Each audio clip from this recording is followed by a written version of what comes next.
रात्रि क्लास है 12 दिसंबर।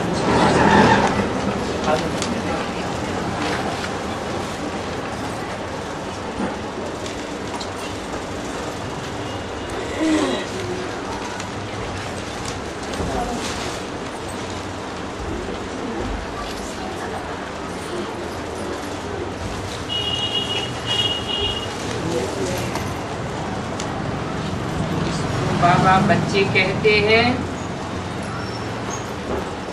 और किसको माइया कहते हैं। जरूर कुछ तो फर्क होगा।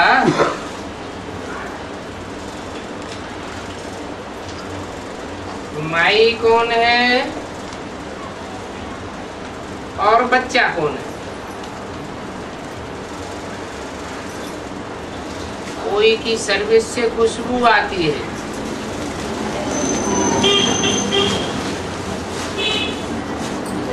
और कोई तो जैसे आप कहें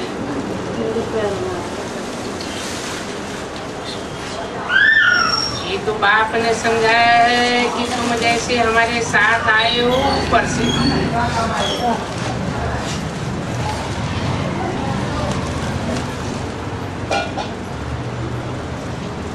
बाप भी आए हैं विश्व को मालिक बनाने के लिए।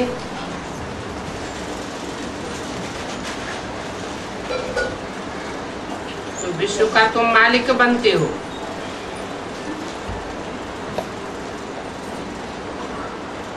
तुम्हारा भी ये कर्तव्य है कि औरों को मालिक बनाओ।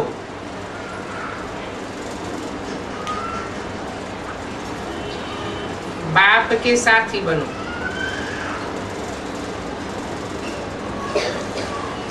वहां से जो पहले आते हैं वो तो जरूर ही खुशबू देते होंगे।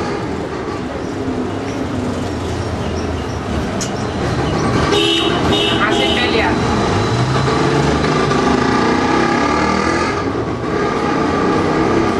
परम धाम से जो आत्माएं पहले पहले आती है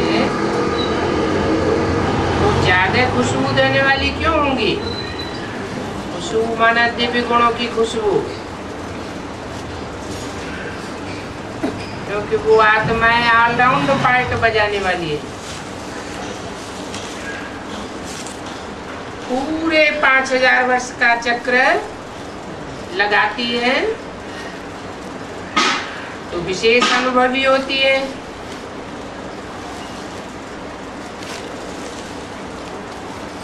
बगीचे में भेंट की जाती है। कौन कौन ओल्ड इज गोल्ड है।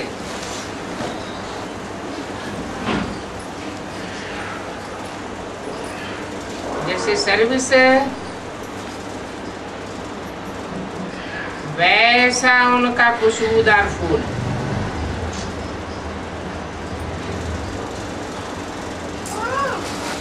विवेक युक्त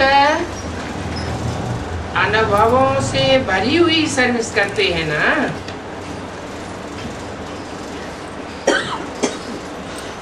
विवेक भी कहता है शिव बाबा का बच्चा कहलाया तो जरूर ही हकदार बनेगा।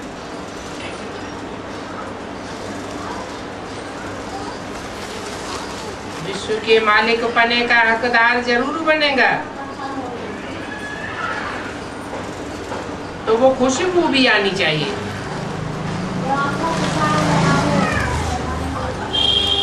हकदार है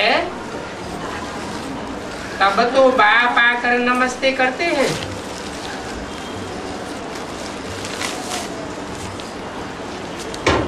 विश्व के मालिक उनको नमस्ते करेंगे ना।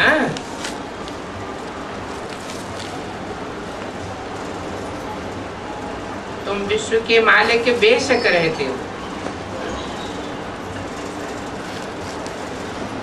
परंतु पढ़ाई में फर्क बहुत रहता है और ये होना भी जरूर है। बच्चों को तो निश्चय हो जाता है कि ये बाबा है और बाबा का समझाया हुआ चक्र भी बुद्धि में आ जाता है। तो बाप कहते हैं कि और जास्ती क्या पढ़ावे। बाप के बिगैर और कोई भी सुदर्शन चक्रधारी बनाए नहीं सकता।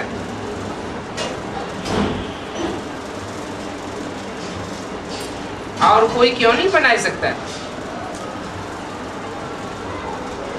क्योंकि और सब हैं जन्म मरण के चक्र में आने वाले।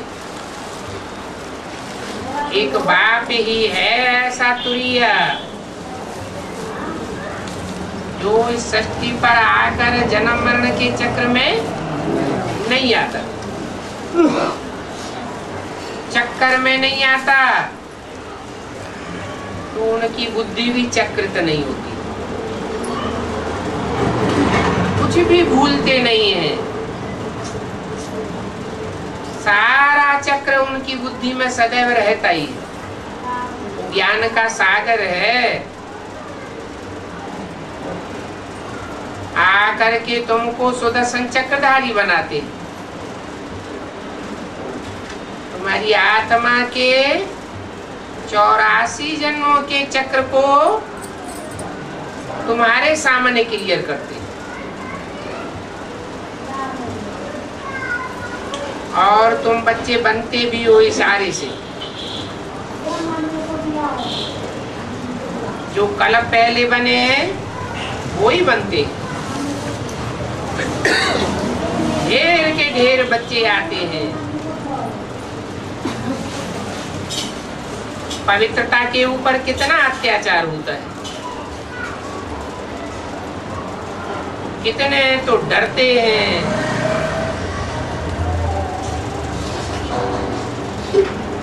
जिसके द्वारा बाप गीता भी सुनाते हैं उनको भी गालियां देते हैं।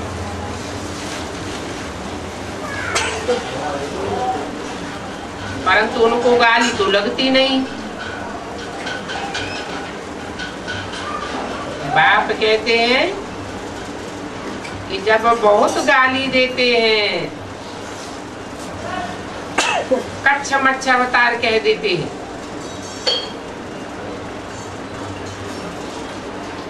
कण कण में व्यापक कह देते हैं, कण कण जैसी नाचीज जड़त्वमयी आत्माओं में व्यापी बनाए देते हैं। तब मैं आता हूं।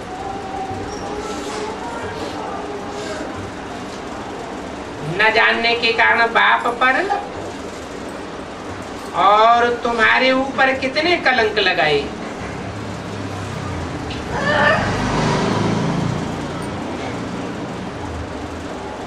कितने बच्चे माथा भी मारते हैं। पढ़ाई में कोई तो बहुत साहूकार हो जाते हैं और साहूकार होने के बाद कितना और कमाते रहते हैं।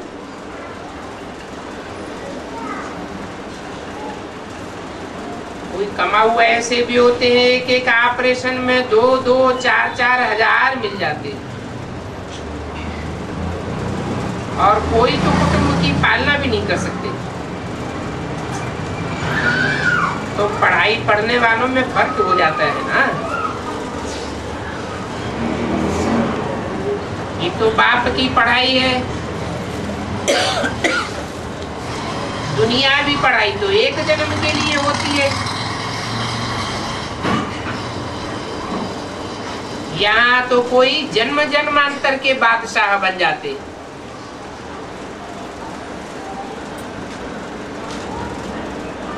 और कोई फिर जन्म जन्मांतर के लिए गरीब बन जाते हैं, दास दासी भी बन पड़ते हैं। बाप कहते हैं मैं तुमको कितना समझदार बनाता हूं।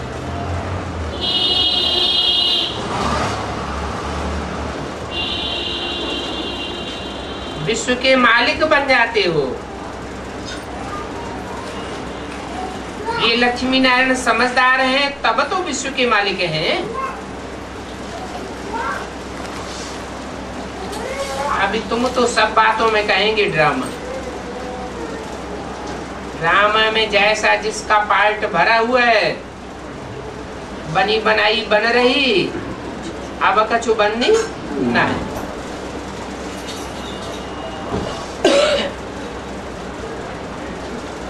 ड्रामा में सभी का पार्ट है, परंतु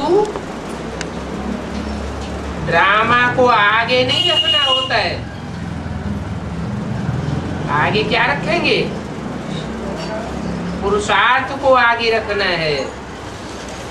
जो पास्ट हुआ सो ड्रामा, बीत गया सो ड्रामा। ऐसे नहीं ड्रामा में होगा तो खाना खा लेंगे, ऐसे कोई सोचता है क्या? खाने के लिए कभी नहीं सोचेंगे कि ड्रामा में होगा तो खा लेंगे।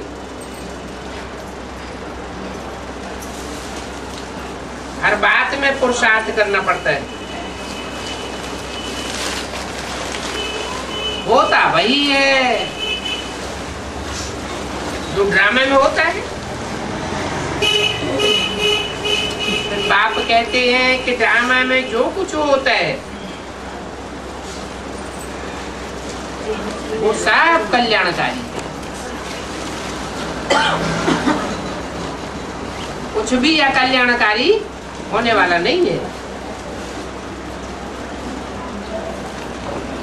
को कितना हम समझाते हैं, समझते नहीं है।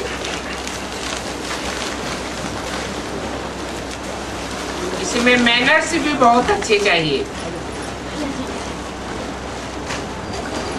हर एक अपने अंदर देखिए, मेरे अंदर कोई खामी तो नहीं है। माया बहुत कड़ी है।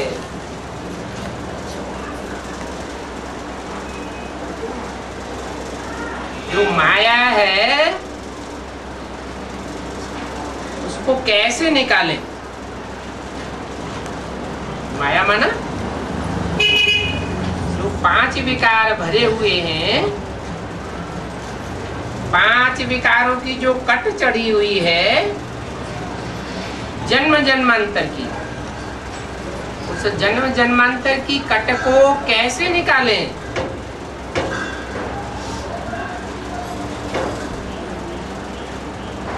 सभी खामियां निकालनी है, कोई खामी रह न जावे।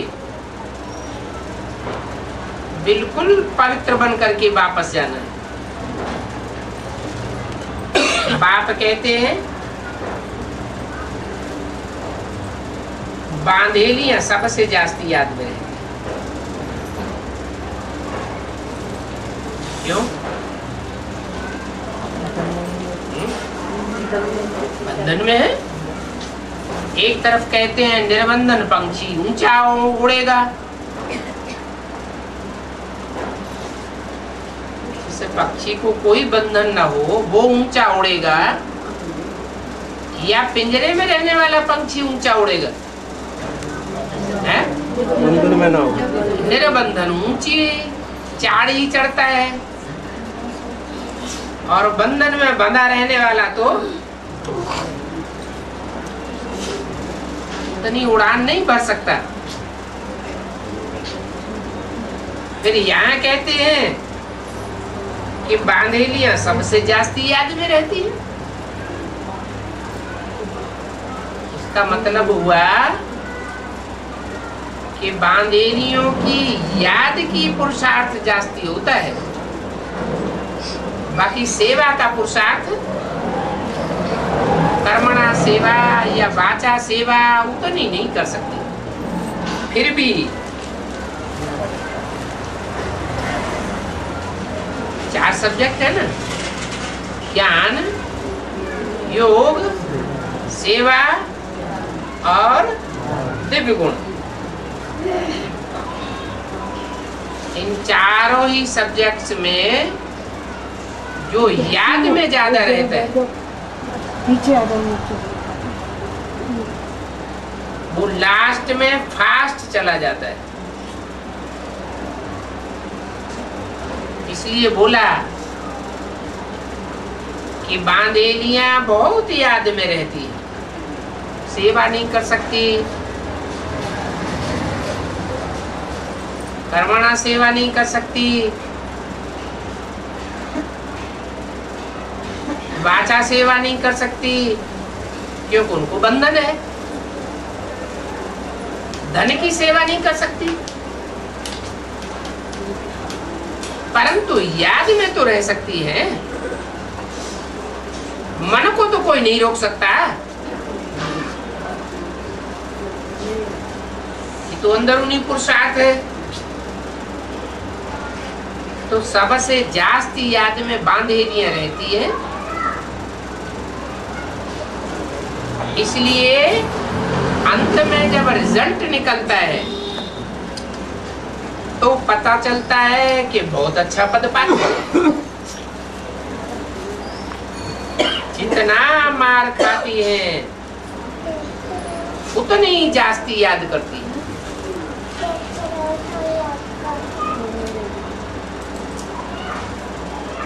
कहते भी है दुख में सुमिरन सब करें, सुख में करे न कोई। जिसके ऊपर बहुत दुख पड़ता है, बहुत मार पड़ती है, बहुत याद आता है।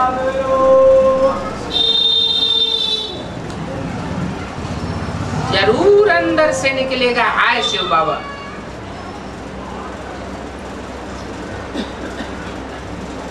ज्ञान होकर शिव बाबा, ज्ञान युक्त होकर शिव बाबा को याद करती है ना,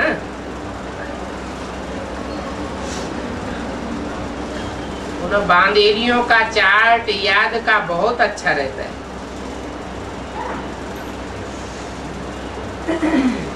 ऐसे जो मार खा खा कर आती है, बहुत मार खाती है, बहुत तंग हो जाती है, तो आखिरी नाती का अंत हो जाता है। और जब आती का अंत होता है तो छुटकारा मिल जाता है। ऐसी ऐसी मार खाकर जो आती है वो फिर अच्छी सर्विस में लग जाती है, फास्ट गति से अच्छी सर्विस करेगी।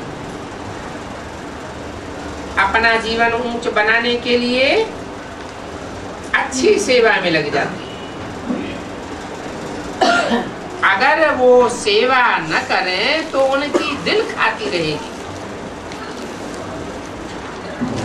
कि पहले भी बंधन में थे तब तो हमने सेवा नहीं कर पाई, और अभी बंधन मुक्त हुए भी हैं अंत में तो भी सेवा नहीं करेंगे तो हमारा पद क्या बनेगा। उनकी दिल टपकती रहती है, हम कैसे सर्विस पर जावे। बल समझते हैं सेंटर छोड़कर जाना पड़ता है, परंतु प्रदर्शनी में सर्विस तो बहुत होती है। तो सेंटर की परवाह न करके प्रदर्शनी की सेवा में भी भागना चाहिए। जितना हम ज्ञान रत्नों का बहुतों को दान करेंगे उतना बल हमको मिलता जाएगा और खुशी बढ़ती जाएगी। सेवा का प्रत्यक्ष फल क्या मिलता है? खुशी मिलती है, और खुशी संगम युग का खजाना है। इस छोटे से संगम युग में जो जितना खुश रहता है वो उतना अपना जन्म जन्मांतर के भाग्य बनाने की शूटिंग कर लेता है। बाप खुश होते हैं कि देखो ये मेरा बच्चा सर्वसेवुल है, सबसे उन बच्चों को बाप याद करते हैं। लौकिक में भी कोई बच्चा बहुत दुकान संभालने वाला होता है, धंधा धोरी संभालने वाला होता है, तो बाप उसे बहुत प्यार करते हैं, बहुत याद करते हैं। तो यहाँ भी बाप सेवाधारी बच्चों को बहुत याद करते हैं। कोई होशियार समझने वाला आ जाएगा, समझाने वाला उतना होशियार नहीं होगा तो भी बाप प्रवेश करके सेवा करेंगे, दृष्टि देंगे, ज्ञान सुनावेंगे। बाप खुद आकर के बच्चे का सहयोग करते। तो बच्चों को दिल से सेवाधारी बन जाना चाहिए। दान जरूर करना है और ये है तुम्हारा अविनाशी दान। वो धन दौलत किसी को देते हैं तो वो धन दौलत ही विनाशी है, उसका दान भी विनाशी हो जाता है। और ये ज्ञान रत्नों का दान तो अविनाशी दान है, सच्चाई का दान है। सच बाप आकर के ये ज्ञान रत्न देते हैं। बाप के अलावा और कोई के पास ये सच्चे सच्चे रत्न नहीं है। तो बाप के दिए हुए इन सच्चे रत्नों का हम दान करेंगे तो वो आत्मा जो लेने वाली है वो जन्म जन्मांतर के लिए सच्ची बन जाएगी। कहते हैं सच तो बिठो नच, जो जितना सच्चा होगा वो जन्म जन्मांतर उतना उसी में नाचता रहेगा, क्योंकि अविनाशी ज्ञान रत्न है ना। जिनके पास ये अविनाशी ज्ञान रत्न होंगे वो ही दान करेंगे। बच्चों को बाप को बैठे हुए देखने से सारी सृष्टि के आदि मध्य अंत का ज्ञान आ जाना चाहिए।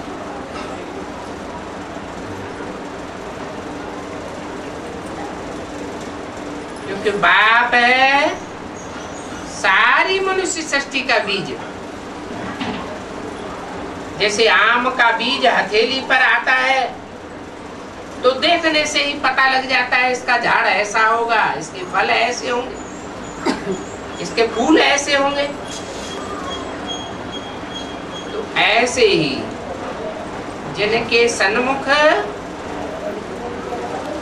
वो बाप बैठ जाता है, आंखों में बाप की पहचान बैठ जाती है कि ये मनुष्य सृष्टि का बेहद का बाप है।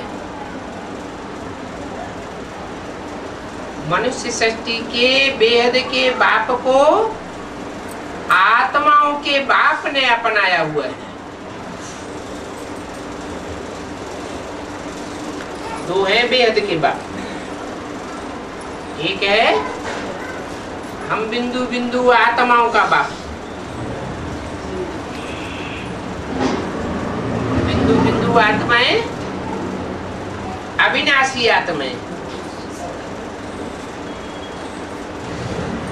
उन आत्माओं को ज्ञान देने वाला, पहचान देने वाला, आत्मा की पहचान मिलती है ना, तो पहचान देने वाला आत्माओं का बेहद का बाप है।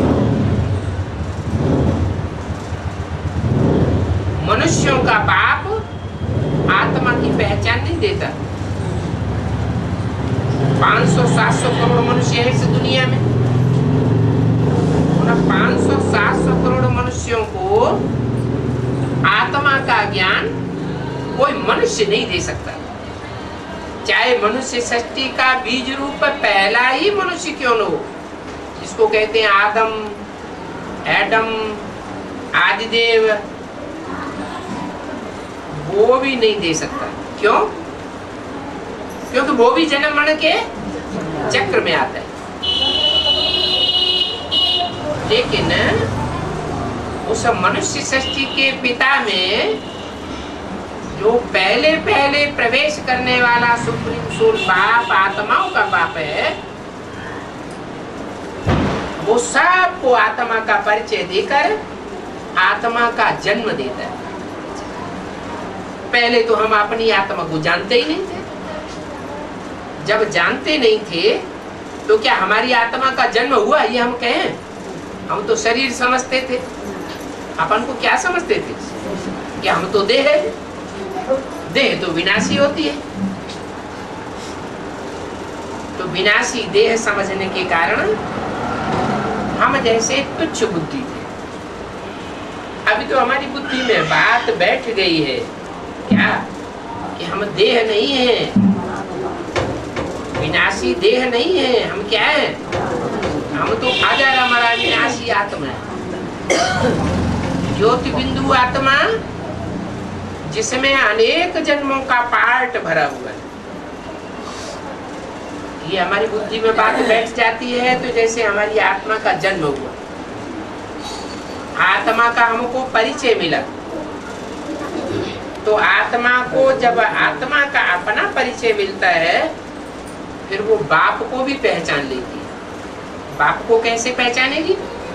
बिंदु बिंदु आत्माओं का बाप भी ज्योति बिंदु। चींटी का बाप कैसा होगा? चींटी जैसा ही होगा।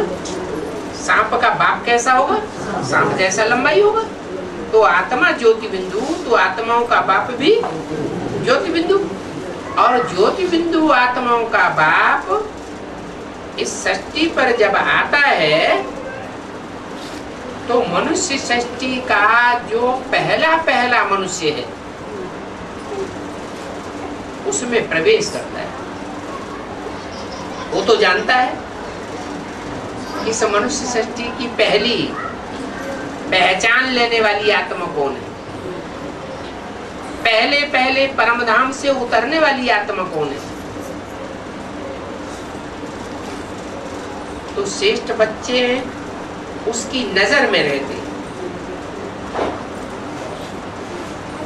जो श्रेष्ठ बच्चे उसकी नजर में रहते हैं, बल इस सृष्टि रूपी रंगमंच पर दुनिया में कहीं भी फैले हुए हों, एक एक करके उन बच्चों को उठाता रहता है।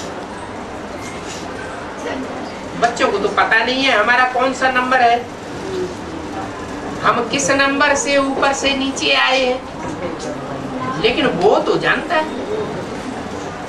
उस हिसाब से उन बच्चों को उठाता है। पहले किसको उठाता है? मनुष्य सृष्टि का जो पहला मनुष्य है, जिसे सब धर्मों में मानते हैं। क्रिश्चियंस भी कहते हैं एडम सृष्टि का पहला मनुष्य। मुसलमान लोग कहते हैं आदम, बाबा आदम। जैनी लोग कहते हैं आदिनाथ, ऋषभदेव। और हिंदुओं में उसको कहा जाता है आदिदेव। श्लोक भी बनाए हुए हैं शास्त्रों में हिंदुओं ने। तुम आदिदेव है, पुरुष है, पुराण है, तुमस्य जगतस्य परमं निधानम। उस जगत के पालनहार में वो सुप्रीम सोल प्रवेश करता है और प्रवेश करके इस सृष्टि की सब मनुष्य आत्माओं को नंबरवार ज्ञान देने का उपक्रम करता है। कब करता है? कोई भी बाप अपने बच्चों के लिए मकान कब बनाता है? मकान पुराना होता है तो बनाता है। ये सृष्टि भी 4 आयामों से पसार होती है। ये भी मकान है, सृष्टि की मकान। सतयुग, त्रेता, द्वापर और सबसे ज्यादा पुरानी हो जाती है सृष्टि कलयुग। तब बहुत दुख बढ़ जाता है। तो कलयुग के अंतिम जन्म में वो सुप्रीम सोल बाप इस सृष्टि में आता है और सृष्टि का जो पहला मनुष्य है उसको उठाता है। फिर नंबरवार और बच्चों को भी उठाता है और वो बच्चे नंबरवार सहयोगी भी बनते हैं। तो बोला कि जो बाप के बच्चे हैं नंबरवार, उन बच्चों को बाप को बैठे हुए देखने से ही षष्ठ के आदि मध्य अंत का ज्ञान आ जाना चाहिए।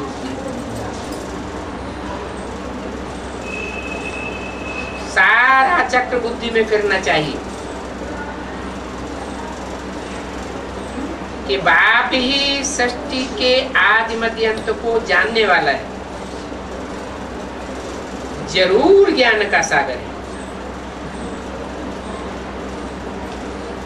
सारी षष्ठी चक्र को जानने वाला है। ये ज्ञान दुनिया के मनुष्य मात्र के लिए बिल्कुल नया ज्ञान है।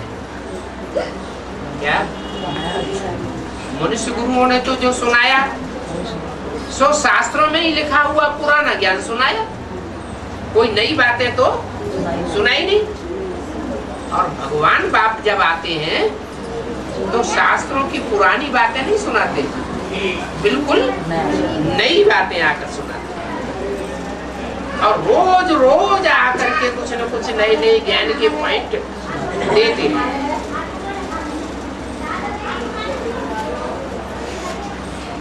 ये ज्ञान जो भगवान आकर के देते हैं, ये ज्ञान कब पुराना बनता ही नहीं। क्या जब तक ये दुनिया रहेगी ये ज्ञान नया का नया ही रहेगा, क्योंकि नित नई बातें सुनाते रहते हैं।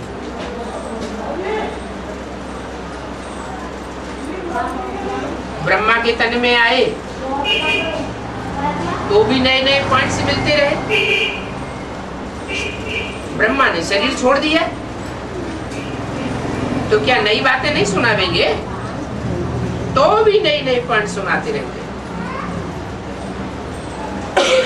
ब्रह्मा के रूप में जो ज्ञान सुनाया वो तो ऐसे सुनाया जैसे छोटे छोटे बच्चे होते हैं, माँ की गोद में पालना लेते हैं। माँ जितना पढ़ी हुई होगी उतना पढ़ाएगी, कि ऊंची पढ़ाई पढ़ाएगी। ऊंचे क्लास की पढ़ाई माँ थोड़ी ही पढ़ाती है। फिर बच्चे बड़े होते हैं, ऊंचे स्कूल में जाते हैं तो टीचर बदल जाता है ना। तो यहाँ भी ऐसे तुम बच्चों का क्लास ट्रांसफर होता है। बाप जो ब्रह्मा के तन में, ब्रह्मा ने बड़ी माँ माने माँ, सारी सृष्टि की बड़े से बड़ी माँ। माँ जितना सहन करती है उतना और कोई संबंधी सहन कर पाता है नहीं। तो ब्रह्मा के रूप में भगवान ने बच्चों को जन्म दिया और पालना की, बहुत सहन शक्ति थी। कोई भी ब्रह्मा कुमार कुमारी नहीं होगा दुनिया में जो ये कहे कि ब्रह्मा बाबा ने हमको टेढ़ी नजर से देखा या बाबा ने हमको दुख तकलीफ दिया। हमको बाबा से परेशानी हुई। दुनिया की और माताएं नंबरवार दुखदाई हो सकती है, लेकिन भगवान जब माता के रूप में आता है तो कोई भी ऐसी एक्ट नहीं करता, कोई भी ऐसी वाचा नहीं बोलता, कोई भी ऐसी लाल पीली आंखें नहीं करता जो कोई बच्चा ये समझे कि बाबा ने हमको दुख दिया। इस बात की गारंटी है क्या? हर बच्चे ने ब्रह्मा बाबा से सुख अनुभव किया। तो कौन सा पाठ था वो? माँ का पाठ, साधारण माँ का नहीं, ब्रह्म माने बड़ी से बड़ी माँ का पाठ। परंतु माँ से ऊंची पढ़ाई तो मिलती नहीं है। माँ से बाप का वर्षा तो मिलता नहीं है। माँ सदगुरु का पाठ तो नहीं बजाती।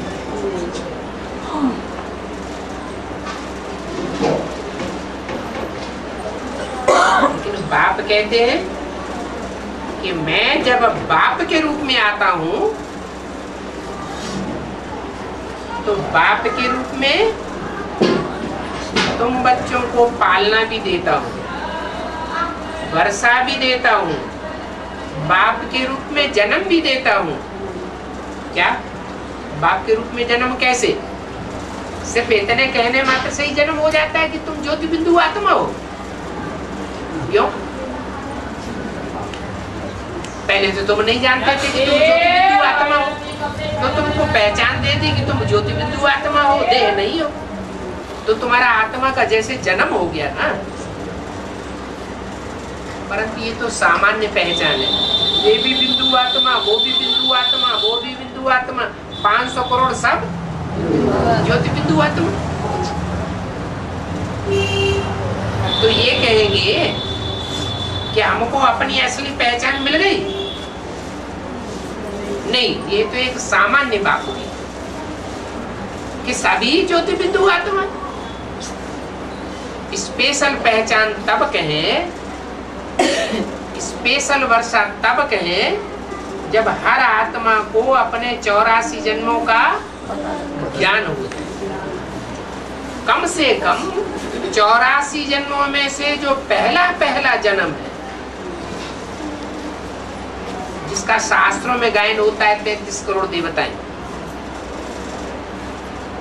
उस जन्म का तो पता चले।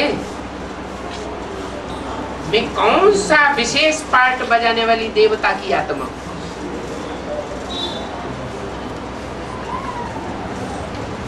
तो बाप आकर के बच्चों को स्पेशल पहचान देते। जैसे अर्जुन को कहा, अर्जुन तू अपने जन्मों को नहीं जानता, मैं तेरे को बताता। तो ये काम किसका है? बाप का है या माँ का है? ये काम बाप का है। बाप हमको आकर के अनेक जन्मों की पहचान देता है। माँ के रूप में ब्रह्मा के द्वारा जो पार्ट बजाया, जो वाणी चलाई, उससे कोई भी आत्मा को अपने अनेक जन्मों का ज्ञान नहीं। और ज्ञान देने वाला भी कोई मनुष्य सृष्टि का पिता थोड़ा ही है। ज्ञान देने वाला कौन है? सुप्रीम सोल बाप, आत्माओं का बाप। वो आत्माओं का बाप पहले अपने अनेक जन्मों की पहचान किसको देगा? है? पहले किसको देगा? हाँ, जो इस मनुष्य सृष्टि का पिता है, उसको पहले अपनी पहचान देता है। तो अनेक जन्मों की जानकारी पहले राम वाली आत्मा, फिर और आत्माओं को नंबरवार मिलती है। तो दो बाप हैं, आत्माओं का बाप और मनुष्य सृष्टि का बाप। वो मनुष्य सृष्टि के बाप में आकर सुप्रीम सोल ज्योति बिंदु, सुप्रीम आत्मा बाप के रूप में भी पार्ट बजाती है, टीचर के रूप में भी पार्ट बजाती है, और सदगुरु के रूप में हम बच्चों की सदगति भी करें। सदगति पहले बुद्धि की करेगी या पहले शरीर की सदगति होगी? पहले बुद्धि की सदगति करेगी। बुद्धि जो हमारी जामड़ी हुई पड़ी है, क्या बुद्धि में ज्ञान ठहरता नहीं है। वो बुद्धि आकर के ऐसी बनाता है, ऐसा तरीका सिखाता है कि बेसिक नॉलेज में ही जो ब्रह्मा के द्वारा ज्ञान दिया गया ना, उस नॉलेज लेने वालों में ही नंबरवार निकल पड़ते हैं बुद्धि के तीक्ष्ण पार्ट बजाने वाले। ये बुद्धि का वरदान बाप आकर के देते हैं। तो कहते हैं आत्मा रूपी सुई की सारी कट उतर जाने पर तुम बच्चे डायरेक्ट बाप से सीखो। ऐसे नहीं ब्रह्मा के द्वारा सीखोगे। किसके द्वारा सीखोगे? डायरेक्ट बाप के द्वारा सीखोगे। ब्रह्मा के द्वारा जो पार्ट बजाया वो तो कृष्ण की आत्मा ने बजाया। बाप के रूप में जो पार्ट बजाते हैं वो पार्ट तो राम वाली आत्मा का है। इसलिए उन्होंने बोला राम बाप को कहा जाता है। क्या बोला? राम बाप को कहा जाता है। कृष्ण तो बच्चा है, बच्चा बुद्धि का पार्ट बजाता है। माताएं भी घर की चबाहर दीवारी के अंदर रहती है या बाहर की दुनिया देखती है? ज्यादा घर की चबाहर दीवार के अंदर रहती है। तो ब्रह्मा वाली आत्मा का पार्ट भारत के अंदर पार्ट बजाने का क्या? भारत माता का पार्ट हो सकता है क्या? जगत माता का पार्ट हो सकता है क्या? चाहे भारत की माता हो, चाहे जगदम्बा के रूप में जगत माता हो। कृष्ण की सोल ब्रह्मा के रूप में ब्रह्मा सो विष्णु भी बनती है, भारत माता के रूप में। इसके लिए गायन भारत माता शिव शक्ति अवतार अंत का यही नारा है। और वो आत्मा ब्रह्मा के रूप में जो दाढ़ी मूछ वाला रूप हुआ है, उसकी पूजा होती है? पूजा नहीं होती, मंदिर नहीं बनते, मूर्तियां नहीं बनती। तो फिर क्या वो आत्मा की पूजा नहीं होगी? पूजनीय पाठ नहीं बजाएगी? पूजा होती है पवित्र की। दाढ़ी मूछ वाला है तब तक पवित्र नहीं कहा जा सकता। इसलिए वही ब्रह्मा की सोल जब शरीर छोड़ देती है तो कोई माता के तन में प्रवेश करती है। जिस माता के तन में प्रवेश करती है उसके द्वारा वो जगदम्बा के रूप में ब्रह्मा पूजा जाता। इसलिए मुरली में बोला है, ये ब्रह्मा वास्तव में तुम्हारी जगदम्बा है। क्या बोला मुरली में? ये ब्रह्मा तुम्हारी वास्तव में जगदम्बा है, परंतु तन पुरुष का है। इसलिए माताओं के चार्ज में इनको कैसे रखा जाए? तो ओम राधे सरस्वती को पार्ट दे दिया कि जगदम्बा के रूप में तुम पार्ट बजाओ। वास्तव में यही ब्रह्मा जब शरीर छोड़ते हैं तो जगदम्बा के रूप में संसार में पूजा लेने योग्य पार्ट बजा। तो बोला कि मैं आकर के तुमको अनेक जन्मों का वर्षा देता हूं, उनमें से 21 जन्मों की बादशाही मेरे द्वारा देता हूं। 21 जन्म माना सतयुग त्रेता में जो भी तुमको सुख मिलेगा वो सुख मैं आकर के वर्षा देता हूं। उसके बाद द्वापर युग में 21 जन्म और कलयुग में 42 जन्म। ये 63 जन्मों का वर्षा लेने के लिए तुम खुद निमित्त बनते हो। कैसे? यहाँ जो जितनी पढ़ाई पढ़ते हैं, भगवान बाप आकर जब पढ़ाते हैं तो जिन्होंने जितनी पढ़ाई पढ़ी, जिन्होंने जितना पुरुषार्थ किया, वो पुरुषार्थ की प्रारब्ध तो 21 जन्म में मिलेगी। लेकिन जो पुरुषार्थ करने का अभ्यास पक्का हो गया, कोई तीखा पुरुषार्थ करने के अभ्यासी हो जाते हैं, कोई धीमा धीमा पुरुषार्थ करने के अभ्यासी हो जाते हैं। तो वो अभ्यास फिर द्वापर और कलयुग में काम आता है। वहां का वर्षा मैं नहीं देता हूं, यहाँ जिसने जितना पुरुषार्थ किया और पुरुषार्थ करने का अभ्यास अपने अंदर पक्का कर लिया, वो आत्मा द्वापर कलयुग में उतना ही तीखा पुरुषार्थ जन्म जन्मांतर करती है। जन्म लिया और तीखा पुरुषार्थ किया उसी जन्म में, बहुत दान पुण्य किया, क्योंकि ज्ञान तो यहाँ लिया है ना कि जितना हम दान करेंगे उतना हम ऊंचे बनेंगे अगले जन्म। तो यहाँ के ज्ञान की प्रारब्ध फिर वहाँ पुरुषार्थ के रूप में अनेक जन्मों तक 63 जन्म में मिलती रहती है। जैसे कोई हुए हैं बहुत तीखे चले गए, क्या एक ही जन्म में सिपाही से सम्राट बन गए। जैसे बाबर था,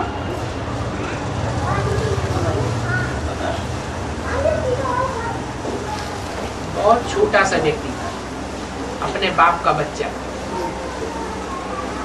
साधारण घराने, और क्या बन गया सारे भारत का सम्राट बनकर के बैठ गया। तो ये पुरुषार्थ के संस्कार उसने कहां से भरे होंगे? संगम में भरे होंगे।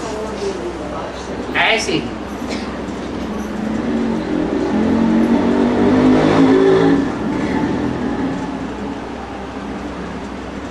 शिवाजी थे।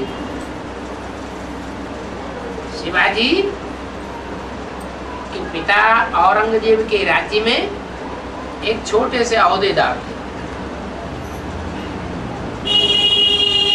और शिवाजी ने इतना पुरुषार्थ किया कि जो हिंदुस्तान का सम्राट था औरंगजेब, उसके टक्कर ले ली, नाकों चने चबा दिए। औरंगजेब उनका कुछ भी बिगाड़ नहीं सकता। ये सामना करने की शक्ति उन्होंने कहां से भरी? संगम में भरी।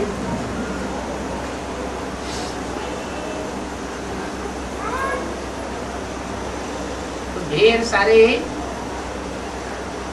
ज्ञान की बातें जो मंथन करके हम बच्चे नई नई बातें निकाल करके अपने जीवन के ढेर सारे जीवन चरित्र निकाल सकते हैं, वो ज्ञान का प्रभाव है।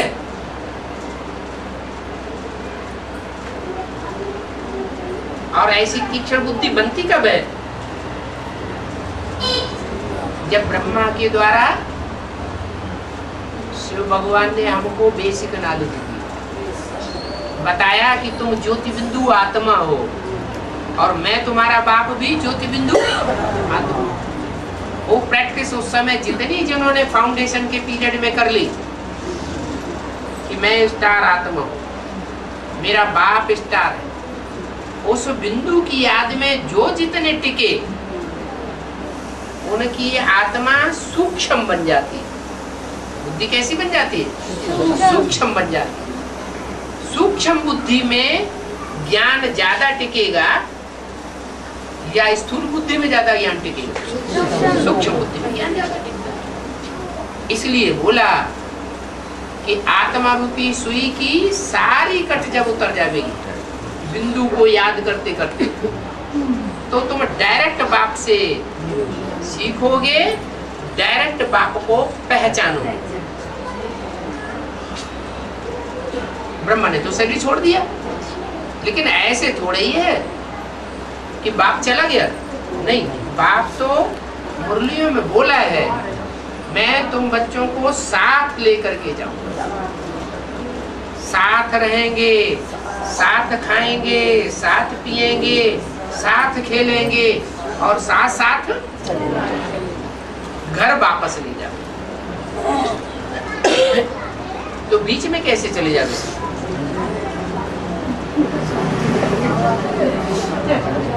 तो बोला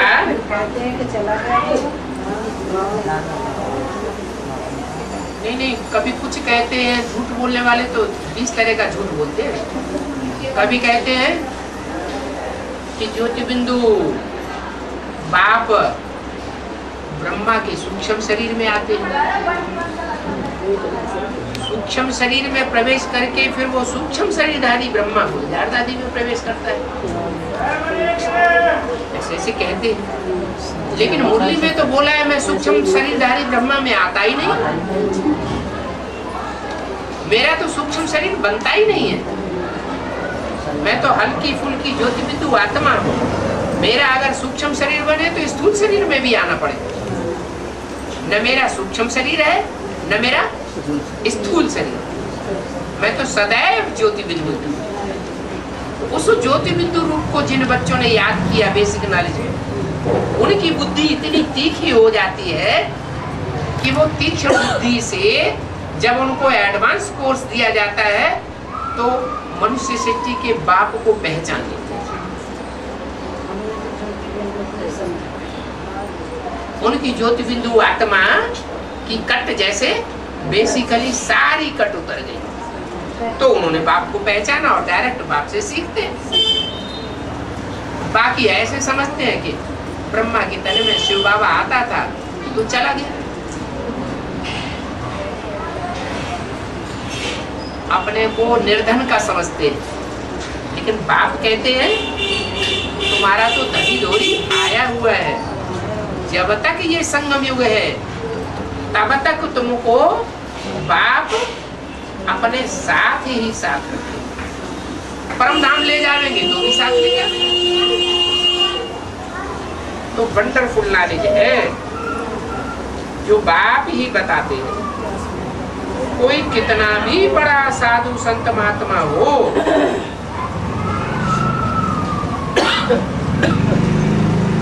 वो सीढ़ी के डाके पर ऊपर नहीं चढ़ सकते। 84 जन्मों की सीढ़ी है ना। कोई कितना भी साधु संत महात्मा हो, लेकिन 84 के सीढ़ी के डाके सीढ़ियां ऊपर नहीं चढ़ सकते जब तक उनको ये ईश्वरीय ज्ञान बुद्धि में न बैठ जाए। सिवाय बाप के मनुष्य मात्र को कोई गति सदगति दे नहीं सकता। 500-700 करोड़ मनुष्य हैं, कोई को गति सदगति नहीं मिलती। कब तक? जब तक बाप का स्वरूप बुद्धि में न बैठे, बाप का पूरा परिचय बुद्धि में न बैठे। ब्रह्मा का परिचय बुद्धि में बैठ जाए तो भी ऊपर नहीं चढ़ सकते। हाँ, बुद्धि को वरदान मिल जाता है। क्या? बुद्धि सूक्ष्म बन जाएगी। उस सूक्ष्म बुद्धि से बाप को पहचान सकते हैं। बाप को पहचान लें और बाप को प्राप्त कर लें तो बाप से इतनी शक्ति मिलती है, दृष्टि की पावर मिलती है, एडवांस ज्ञान मिलता है कि वो आत्मा ऊपर चढ़ सकती है।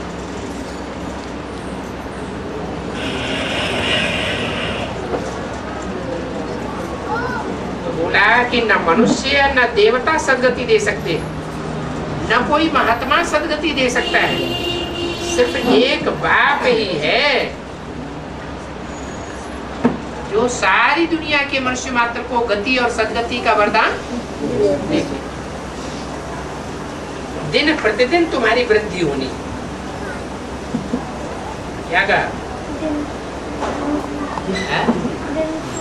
चाहे कितने भी विघ्न बाधाएं आए,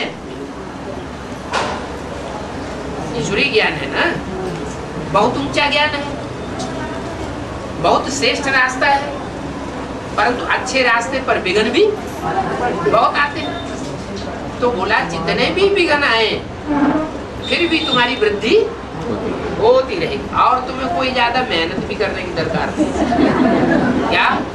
बहुत भाग दौड़ करने की भी दरकार नहीं कि ये प्रदर्शनी का तांबूल उठाओ, ये मेला करो, ये मला खड़े करो, ये कॉन्फ्रेंस करो। एक पैसा भी खर्च करने की दरकार नहीं। जो सामने आए उसको बाप का परिचय देते रहो। हाँ, ईश्वरीय ज्ञान से वंचित हो गए, वो तो अपने परिवार के सदस्य थे, तो अपने परिवार के लोगों को, अपने घर के जो भांति हैं उनको तो ज्ञान सुना नहीं। बाप ने कहा था प्रभात फेरी में, ये लक्ष्मी नारायण का चित्र, सीढ़ी का चित्र, ये दोनों चित्र ट्रांसलाइट के होने चाहिए। इस टाइम के लिए बताया प्रभात फेरी। प्रभात फेरी क्या होती है? प्रभात कब होता है? प्रभात तब होता है जब ज्ञान सूर्य उदय होता है। तो जब ज्ञान सूर्य उदय होने का टाइम आए, उस समय ये सीढ़ी का चित्र और ये लक्ष्मी नारायण का चित्र ट्रांसलाइट का तैयार हो जाना चाहिए, हर एक के पास हो। उसके चेहरे से ही, आंखों से ही जैसे वो लक्ष्मी नारायण का चित्र झलक रहा हो, बुद्धि में पूरी बात बैठी हुई हो कि लक्ष्मी नारायण कौन बनने वाले हैं।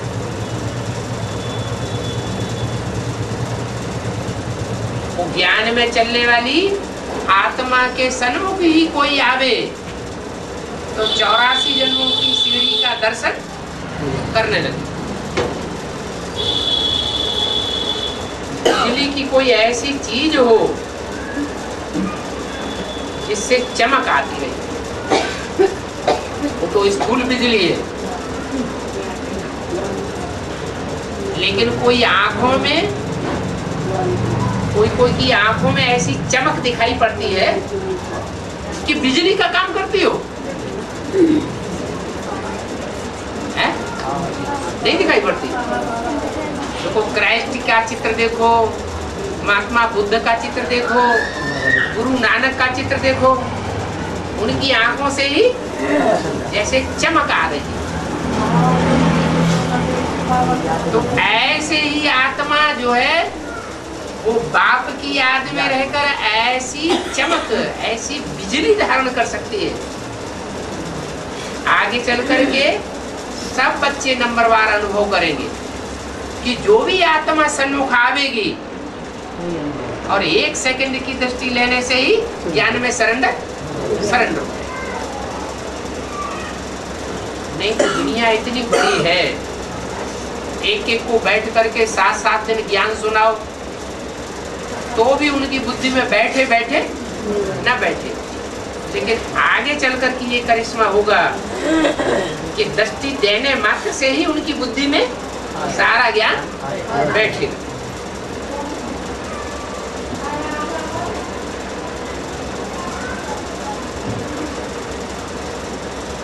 तो स्लोगन भी बोलते जाएं। क्या कि सन्यासी उदासी कभी राजयोग सिखला ही नहीं सकते। राजयोग सिवाय परमपिता परमात्मा की और कोई मनुष्य मात्र सिखा ही नहीं सकता। एक सदगुरु निराकार से सदगति और अनेक मनुष्य गुरुओं से दुर्गति। राजयोग एक परमपिता परमात्मा ही सिखाए रहे भागीरथ द्वारा। उसके द्वारा भागीरथ किसे कहे? भाग्यशाली रथ हार्ट फेल होकर के मरेगा क्या? अरे उसका हार्ट मजबूत बनेगा या हार्ट फेल होकर के मरेगा? जो याद में रहने वाले हैं उनकी याद की ताकत से हार्ट मजबूत होता है या हार्ट कमजोर होता है? मजबूत होता है। हार्ट तो और ही दिन दूना रात चौगुना मजबूत होता जाएगा। इतना हार्ट मजबूत होगा कि उनकी दृष्टि में देखने से ही उन लोगों को पावर मिलेगा। उनकी 2 बातें सुनने से ही लोगों को ताकत भर जाएगी। उनके नजदीक आने से वाइब्रेशन मात्र से ही मनुष्यों को संग का रंग लग जाएगा। तो एक परमपिता परमात्मा ही भागीरथ द्वारा राजयोग सिखलाए रहे हैं। ऐसी ऐसी आगे चल करके चारों ओर से आवाजें सुनेंगे। अभी तो गुप्त पार्ट बजाए रहा है ना, बाप पार्ट बजा रहा है, वो गुप्त पार्ट बजा रहा है, ये प्रत्यक्ष है। गुप्त पार्ट बजा रहा है। जब सूर्य उदय होगा तो सूर्य प्रत्यक्ष हो जाता है। ज्ञान सूर्य प्रगटा और अज्ञान अंधेर विनाश। अच्छा, बच्चों को गुड नाइट। 8 तारीख हुई है। 8